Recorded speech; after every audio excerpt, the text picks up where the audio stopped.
안녕하세요. 혹시 인생의 마지막 페이지를 어떻게 채우고 싶으신지 한 번쯤 생각해 보신 적 있으세요? 조금은 무거운 질문일 수 있지만 오늘은 죽음에 대한 이야기가 아니라요. 마지막 순간까지 잘 사는 방법에 대한 이야기, 바로 웰다잉에 대해 한번 나눠볼까 합니다. 우리 모두에게 정말 중요한 질문이죠. 생각해보면 우리는 학업 계획, 재무 설계, 심지어는 주말 계획까지 정말 꼼꼼하게 세우잖아요. 근데 참 이상하죠. 우리 인생에서 100% 확실한 단 하나의 미래, 바로 그 마지막 순간에 대해서는 대부분 아무런 계획 없이 그냥 맞이한다는 거예요. 다들 아시는 영화 버킷리스트 있잖아요. 죽기 전에 하고 싶은 일들을 하나씩 해나가는 두 남자의 이야기. 맞아요. 우린 보통 죽기 전에 뭔가를 해야 한다는 생각에는 아주 익숙합니다. 그런데 말이죠. 그냥 하고 싶은 일들 목록을 쫙 쥐어나가는 게 정말로 좋은 마무리일까요? 오늘 우리가 파헤쳐볼 핵심 질문이 바로 이겁니다. 잘 죽는다는 것, 즉 웰다잉의 진짜 의미는 대체 뭘까요? 자, 그럼 본격적으로 한번 들어가 볼까요? 어쩌면 이 웰다잉이야말로 우리 인생 최고의 버킷리스트일지도 모릅니다. 근데 이게 단순히 나 한 사람의 문제는 아니거든요. 왜 지금 우리 사회 전체가 이 웰다잉이라는 화두를 정면으로 마주해야만 하는지 그 거대한 배경부터 한번 짚어보겠습니다. 지금 대한민국은 전 세계가 주목하는 어떻게 보면 거대한 사회 실험을 하고 있습니다. 바로 이 속도의 문제 때문인데요. 이웃나라 일본이 24년에 걸쳐 겪은 고령화 충격을 우리는 단 8년 만에 따라잡고 있습니다. 이 엄청나게 압축적인 변화가 우리 각자의 삶에 어떤 압박을 주고 있을까요? 이 조사 결과를 보면 참 마음이 복잡해집니다. 한국인들이 생각하는 좋은 죽음의 조건, 그 최상위권에 있는 게 뭔지 아세요? 바로 가족에게 부담 주지 않는 것입니다. 내가 고통스럽지 않은 것, 내가 스스로 결정하는 것과 거의 같은 비중이죠. 나 자신의 존엄만큼이나 남겨질 가족에 대한 걱정이 우리에겐 이렇게나 큰 겁니다. 죽음을 준비하는 것은 전쟁을 준비하는 것과 같다. 이 비유 정말 강렬하지 않나요? 전쟁을 원해서 준비하는 사람은 없잖아요. 하지만 반드시 닥쳐올 현실이라면 무방비로 당하는 것보단 주도권을 갖고 대비하는 게 현명하겠죠? 바로 그겁니다. 자, 바로 이 지점에서 이야기가 완전히 새로운 국면으로 접어듭니다. 이런 거대한 사회적 불안감 속에서 내 마지막은 내가 결정하겠다라는 목소리가 터져나오기 시작한 거죠. 사실 불과 얼마 전까지만 해도 그랬어요. 임종의 순간에 정작 주인공인 환자 본인의 목소리는 없었죠. 의료진과 가족의 결정 아래 그저 기계적으로 생명만 연장되는 경우가 너무나 많았습니다. 하지만 이 모든 걸 뒤흔든 결정적인 사건이 있었습니다. 바로 김할머니 사건인데요. 2009년 대법원이 역사적인 판결을 내립니다.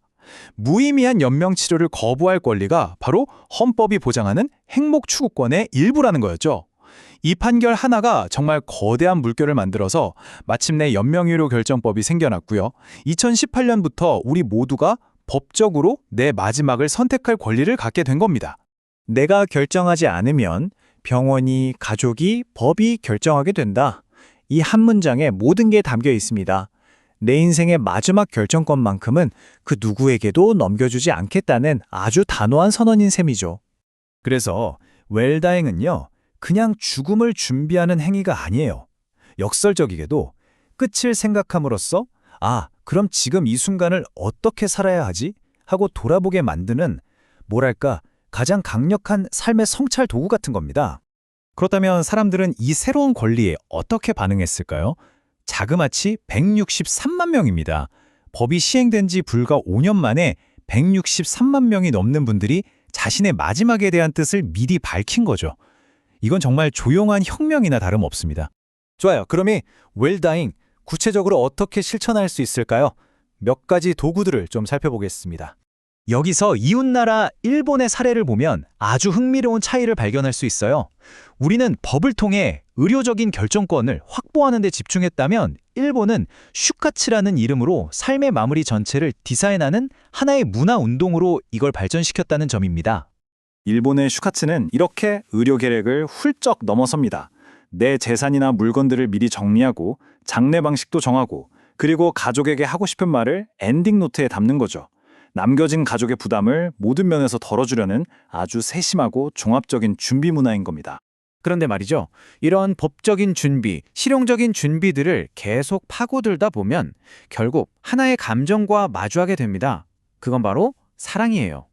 결국 웰다잉은 서류 한 장 쓰고 끝! 이게 아니라는 거죠. 그 본질에는 사람과 사람 사이의 연결, 그리고 서로를 향한 돌봄이 있습니다. 여기 이 건강지킴이 어르신들의 모습을 좀 보세요. 이분들은 더 이상 돌봄을 받기만 하는 존재가 아닙니다. 오히려 내 동년배 친구들의 건강을 챙기고 마음을 나누는 공동체의 진짜 주체가 되는 거죠. 이렇게 사람이 사람을 돌보는 관계망이야말로 진정한 웰다잉의 튼튼한 기반이 되어줍니다. 그래서 우리는 이 모든 논의의 끝에서 웰다잉을 이렇게 다시 한번 정의해 볼 수 있을 것 같아요.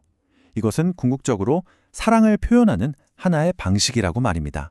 이 사랑에는 두 가지 방향이 있습니다. 첫째는 마지막 순간까지 나의 존엄과 가치를 지키겠다는 나 자신을 향한 사랑이고요. 그리고 둘째는 내가 떠난 후 남겨질 가족들이 겪어야 할 고통과 혼란의 짐을 덜어주려는 가족을 향한 깊은 사랑인 거죠. 그래서 오늘 이 질문을 남기며 이야기를 마무리하려 합니다. 당신의 마지막을 미리 준비하는 것. 어쩌면 이것이야말로 당신 자신과 사랑하는 사람들에게 남길 수 있는 가장 궁극적인 사랑의 표현이 아닐까요? 한 번쯤 깊이 생각해 보셨으면 좋겠습니다.